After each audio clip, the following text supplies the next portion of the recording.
latest news, subscribe our channel and press the bell icon to never miss any news.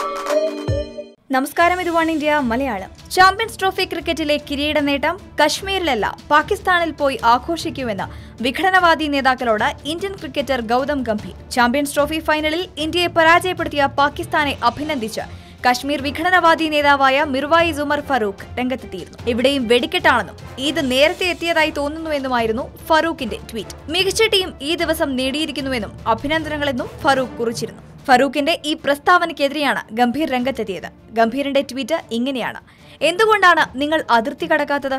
കുറച്ചുകൂടി നല്ല വെടിക്കെട്ട് കാണാമായിരുന്നില്ലേ? ഈദും ഇവിടെ ആഘോഷിക്കാം. സാധനങ്ങൾ പാക്ക് ചെയ്യാൻ താനും സഹായിക്കാമെന്നും ഗംഭീർ പറയുന്നു. ഇംഗ്ലണ്ടിനെ പരാജയപ്പെടുത്തി ഫൈനലിലേക്ക് പ്രവേശിച്ചപ്പോഴും പാക് ടീമിനെ അഭിനന്ദിച്ച് ഫറൂഖ് രംഗത്തെത്തിയിരുന്നു. ഫൈനലിന് ആശംസകളേകിയായിരുന്നു ട്വീറ്റ്. ഇപ്പോൾ ഗംഭീറിന്റെ മറുപടിയോട് പ്രതികരിക്കാം ഒരു കമന്റിലൂടെ. Latest news like, share and subscribe to one India Malayalam.